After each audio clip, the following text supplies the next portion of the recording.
अंदर जाकर उस हीरे को चुरा लेता है। लेकिन वहीं छत पर हम देखते हैं कि उनका एक साथी ढक्कन कुमार धोखेबाज निकलता है और वो अपने ही साथी को मार डालता है। अब गोली की आवाज सुनकर पुलिस भी वहाँ पर पहुंच जाती है और बैंक को चारों तरफ से घेर लेती है। उधर बबलू बेताल जैसे तैसे पुलिस से बचता हुआ बैंक की छत पर आ जाता है, लेकिन छत पर ढक्कन कुमार पहले से ही उसका इंतजार कर रहा था, जिसके बाद वो बबलू बेताल की गांड तोड़कर उससे वो हीरा छीन लेता है। लेकिन इसी दौरान पुलिस भी हेलीकॉप्टर से वहाँ पर पहुंच जाती है, जिससे बचने के लिए वो दोनों एक रस्सी से लटककर एक अंडर कंस्ट्रक्शन बिल्डिंग के अंदर चले जाते हैं। उधर पुलिस भी उनको ढूंढते हुए वहाँ पर पहुंच जाती है और उनको देखते ही ढक्कन कुमार चुपचाप वहाँ से निकल लेता है। लेकिन वहीं बबलू बेताल उस बिल्डिंग में फंस चुका था, इसलिए वो एक वेंटिलेशन चैम्बर के अंदर जाता है और उस हीरे को वहीं छुपा देता है। जिसके बाद वो खुद को पुलिस के हवाले कर देता है और कहता है कि वो हीरा तो मेरा साथी ढक्कन कुमार ले गया और मेरे पास कुछ भी नहीं है। अब उसके इस जुर्म के लिए बबलू बेताल को 2 साल की सजा सुनाई जाती है और 2 साल बाद जब वो जेल से बाहर आता है तो वो बहुत ज्यादा एक्साइटेड था, क्योंकि अब वो सीधा उस बिल्डिंग में जाकर उस हीरे को हथिया लेगा और अमीर हो जाएगा। वहीं बाहर निकलने के दौरान बबलू बेताल जेलर से कहता है कि यार 2 साल हो गए और अभी तक मैं मुट्ठा मारकर ही काम चला रहा हूँ, लेकिन अब मैं यहाँ से सीधा मुन्नी के कोठे पर जाऊंगा और वहाँ पर 2-4 को तो एक साथ ही लपेट दूंगा। जिसके बाद वो और भी बकवास करने लगता है, जैसे कि मेरा 6 इंच का है और मैं लगातार बिना रुके 3 शॉट आराम से ले सकता हूँ। अब उसकी ये बातें सुनकर जेलर के दिमाग का बखड़ा हो जाता है और वो उसे कहता है कि बखड़ी के अगर तू 2 मिनट के अंदर यहाँ से नहीं गया तो मैं तेरी गांड फाड़ दूंगा। फिर जेल से बाहर आते ही बबलू बेताल खुशी से पागल हो जाता है और जोर जोर से चिल्लाने लगता है कि बखड़ी वालों अब देखना, मैं वो हीरा बेचकर अंबानी से भी ज्यादा अमीर हो जाऊंगा, जिसके बाद मैं अंबानी को अपने घर पर नौकर रखूंगा। इसके बाद वो एक फूलों का गुलदस्ता लेकर अपनी गर्लफ्रेंड चूची मस्तानी के घर पहुंचता है, लेकिन जैसे ही घर का दरवाजा खुलता है वहाँ का नजारा देखकर उसकी फटकर 464 हो जाती है, क्योंकि जिस चूची मस्तानी का पिछवाड़ा छोटा और टाइट हुआ करता था वो अब एक 52 गज का प्लाट बन चुका है। अभी देखकर बबलू बेताल कहता है कि बड़ी की ये क्या हो गया, कहीं तूने मुन्नी के कोठे पर काम करना तो शुरू नहीं कर दिया, क्योंकि मुझे अच्छे से याद है कि 2 साल पहले तो तुम बिल्कुल माल दिखा करती थी, लेकिन अब तुमको क्या हुआ, तुम एक भैंस कैसे बन गई। लेकिन फिर वो कहता है कि चलो कोई बात नहीं, मैं तुमको घोड़ी बनाकर भी बजा सकता हूँ, तो जल्दी से बताओ अभी घोड़ी बनोगी या बाद में। लेकिन तभी वो लड़की कहती है कि चूची मस्तानी जल्दी बाहर आ, कोई चूतिया यहाँ पर काफी देर से बकचोदियां पेल रहा है। अभी देखकर बबलू बेताल को पता चलता है कि जिसे वो चूची मस्तानी समझ रहा था वो तो उसके घर की नौकरानी थी और चूची मस्तानी तो अभी भी माल दिखा करती थी। अब उसे देखकर बबलू बेताल कहता है कि जाने मन 2 साल से मैं जेल में हाथ गाड़ी चलाकर परेशान हो गया हूँ, तो क्या आज रात को मैं तुम्हारा तबला बजा सकता हूँ। अब ये सुनते ही चूची मस्तानी उसके मुंह पर दरवाजा बंद कर देती है और खिड़की से उसे कहती है कि टोपे के बाल तूने मुझे क्या कहा था, तू बैंक में काम करता है। जिस पर बबलू बेताल कहता है कि नहीं नहीं मेरी जान, मैंने तो ये बोला था कि मैं बैंक लूटने वाला हूँ। अभी सुनकर चूची मस्तानी गुस्सा हो जाती है और उसे चूतिया बोलकर वहाँ से भगा देती है। इसके बाद बबलू बेताल अपना हीरा लेने के लिए उसी जगह पर पहुंचता है जहाँ पर उसने 2 साल पहले उसे छुपाया था, लेकिन वहाँ पहुंचकर वो देखता है कि वो अंडर कंस्ट्रक्शन बिल्डिंग अब एक पुलिस स्टेशन बन चुका है। अभी देखकर उसकी फट जाती है, क्योंकि अगर वो पुलिस स्टेशन में चोरी करता हुआ पकड़ा गया तो सभी पुलिस वाले उसे वहीं दबोचकर उसकी गांड फाड़ देंगे। लेकिन अब कैसे भी करके उसे पुलिस स्टेशन के अंदर जाना ही था, इसलिए वो अपना हुलिया बदलकर एक पिज्जा डिलीवरी बॉय बनता है और पुलिस स्टेशन के अंदर चला जाता है।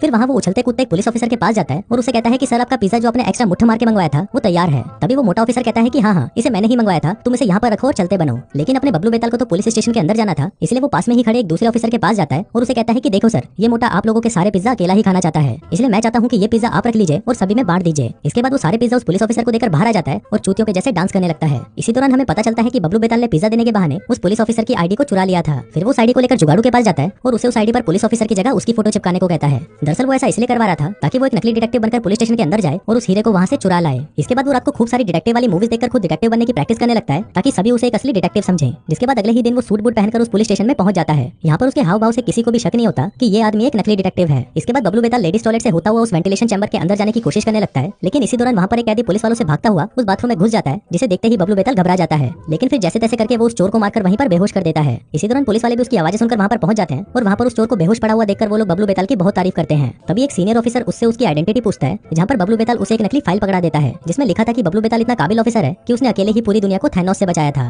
अब ये देखकर सीनियर ऑफिसर उससे इंप्रेस हो जाता है और उसे बाहर फील्ड की ड्यूटी दे देता है, जिसमें गिल्लू गोबर नाम के एक ऑफिसर को उसका साथी बनाया जाता है। इसके बाद वो दोनों पुलिस स्टेशन से बाहर आते हैं, जहाँ पर गिल्लू गोबर उसे बताता है कि अब हमें एक मुठल गैंग को पकड़ना है जो शहर में हर जगह अपना पानी फैलाते जा रहे हैं। अब उस गैंग को पकड़ने के लिए वो लोग एक गैरेज में जाते हैं, जहाँ के मालिक का कहना था कि उसके गैरेज का सारा सामान मुठल गैंग ने ही चुराया है। लेकिन जब इस मामले की तहकीकात की जाती है तब उनको पता चलता है कि गैरेज का मालिक ही साला भड़वा है, उसने खुद ही अपना सारा सामान छुपा दिया था ताकि उसे इंश्योरेंस कंपनी से बहुत सारे पैसे मिल सके। दरअसल बबलू बेताल बचपन से ही चोर था, तो उसे पता था कि गैरेज का मालिक झूठ बोल रहा है और इसी तरह वो इस केस को आसानी से सुलझा देता है। अब अपनी इस कामयाबी को सेलिब्रेट करने के लिए बबलू बेताल एक शॉपिंग मॉल में जाता है और वहाँ पर बैठकर चिप्स खाने लगता है। इसी दौरान उस शॉपिंग मॉल में एक चोर आकर कैश काउंटर से पैसे चुराने की कोशिश करने लगता है, लेकिन तभी पीछे से वहाँ पर बबलू बेताल आता है और उसे कहता है कि बोतली के सारा सामान यहीं पर रख और चलता बन। लेकिन जब वो चोर उसे अपना चेहरा दिखाता है तो उसे पता चलता है कि वो चोर तो उसका बेस्ट फ्रेंड काला गोटा था। अब काला गोटा उसे देखकर कहता है कि अबे चूतिया तू पुलिस वाला कैसे बन गया। अब इससे पहले कि बबलू बेताल उसे कुछ बताता तभी वहाँ पर गिल्लू गोबर आ जाता है, जिसे देखकर बबलू बेताल काले गोटे को वहाँ से भगा देता है। लेकिन बाहर आते ही काला गोटा देखता है कि पुलिस ने उसे चारों तरफ से घेर लिया है। अब अगर पुलिस ने उसे पकड़ लिया तो काला गोटा अपना मुंह खोल देगा और बबलू बेताल का सारा प्लान खराब हो जाएगा। इसलिए बबलू बेताल एक प्लान बनाता है। वो काले गोटे के पास आकर कहता है कि भाई तू अपना मुंह बंद रखियो और मैं तुझे एक दिन जेल में रहने के बदले $25,000 दूंगा। जिसके बाद वो काले गोटे को 2-4 घुसंड पिलाता है और उसे पुलिस वालों के हवाले कर देता है। अब उसके इस कारनामे से वो पूरे पुलिस स्टेशन में फेमस हो जाता है, जिसके चलते सीनियर भी उसे प्रमोट करके उसे क्राइम ब्रांच का एक सीनियर ऑफिसर बना देते हैं। इसी बीच मौका मिलने पर वो उस वेंटिलेशन चैम्बर के अंदर उस हीरे को ढूंढने की कोशिश करता है, लेकिन उसे भी पता नहीं था कि उसने वो हीरा कहाँ पर रखा है, इसलिए वो उसे नहीं ढूंढ पाता।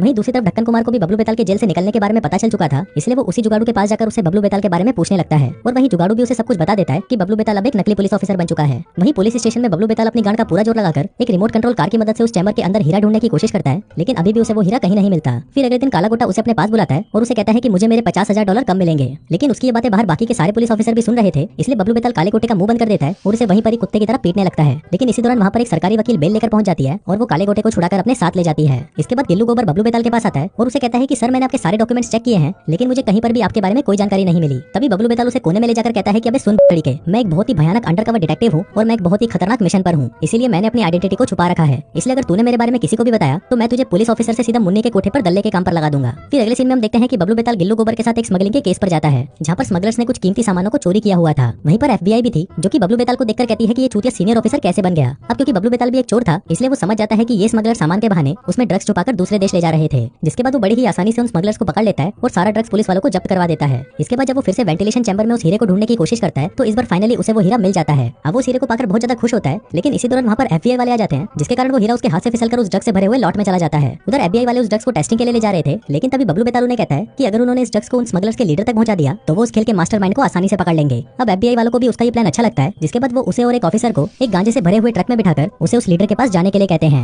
लेकिन फिर आधे रास्ते में ही बबलू बेताल उस ट्रक को रोककर उस हीरे को वहाँ से निकालने की कोशिश करता है। अब उसे वो हीरा मिला ही था कि तभी वहाँ पर काला गोटा और ढक्कन कुमार भी पहुंच जाते हैं उस हीरे में से अपना हिस्सा लेने। तभी ढक्कन कुमार उसे बंदूक दिखाकर उससे वो हीरा हथिया लेता है, लेकिन तभी वहाँ पर स्मगलर्स का लीडर आ जाता है और वो उस ट्रक को सीधा अपने अड्डे पर ले जाता है। इसके बाद जब वो वहाँ पर उन तीनों को देखता है तो उसे उन पर शक होने लगता है कि जरूर ये लोग पुलिस के आदमी हैं। लेकिन वही बबलू बेताल उसे समझाने लगता है कि नहीं भाई, हम तो तेरे जैसे ही एक चोर हैं। लेकिन उस लीडर को उसकी बातों पर विश्वास नहीं होता। अब वो उनको टपकाने वाला होता है कि तभी वहाँ पर पुलिस वाले भी पहुंच जाते हैं और पुलिस और चोरों के बीच में गोलीबारी होना शुरू हो जाती है। अब लड़ाई के दौरान गिल्लू गोबर टपकने ही वाला था कि तभी बबलू बेताल आकर उसे बचा लेता है। वहीं दूसरी तरफ ढक्कन कुमार हीरा और ड्रग से भरे ट्रक को लेकर वहाँ से भागने लगता है, लेकिन वहीं बबलू बेताल के साथ साथ पुलिस वाले भी उसके पीछे पड़ जाते हैं। ढक्कन कुमार तेजी से मैक्सिको के बॉर्डर की तरफ बढ़ने लगता है, क्योंकि अगर वो USA को छोड़कर मैक्सिको पहुंच गया तो USA की पुलिस उसका कुछ नहीं उखाड़ पाएगी। उधर बॉर्डर पर खड़े ऑफिसर्स भी उसे रोकने की बहुत कोशिश करते हैं, लेकिन ढक्कन कुमार उस बॉर्डर को तोड़कर वहाँ से निकल जाता है। वहीं अपना बबलू बेताल उस हीरे को ऐसे कैसे जाने देने वाला था, इसलिए वो भी उसके पीछे पागल कुत्ते की तरह मैक्सिको आ जाता है। जिसके बाद वो उसके ट्रक को क्रैश करवाकर उससे वो हीरा लेकर उसे जान से मार डालता है। इसी दौरान वहाँ पर बाकी पुलिस वाले भी पहुंच जाते हैं, जिसके बाद एक सीनियर ऑफिसर उससे उसकी पहचान पूछता है, क्योंकि किसी को भी उसके बारे में कुछ पता नहीं था। तभी बबलू बेताल कहता है कि मैं USA से नहीं बल्कि मैक्सिको से हूँ और मैं वहाँ पर एक बहुत ही बड़ा डिटेक्टिव हूँ। अब क्योंकि मेरा मिशन खत्म हो गया है, इसलिए मुझे मेरे देश में वापस जाना होगा। जो कहते कहते वो US के बॉर्डर को पार करके मैक्सिको पहुंच जाता है। इसी दौरान वहाँ पर भागता हुआ गिल्लू गोबर आता है और उसे कहता है कि मुझे पता है कि तुम एक चोर हो, लेकिन मैंने ये किसी को इसलिए नहीं बताया क्योंकि तुमने मेरी जान बचाई थी। इसके बाद वो दोनों हाथ मिलाते हैं और बबलू बेताल अपने हीरे को लेकर मुस्कुराता हुआ वहाँ से निकल जाता है। और दोस्तों इसी के साथ ही ये कहानी यहीं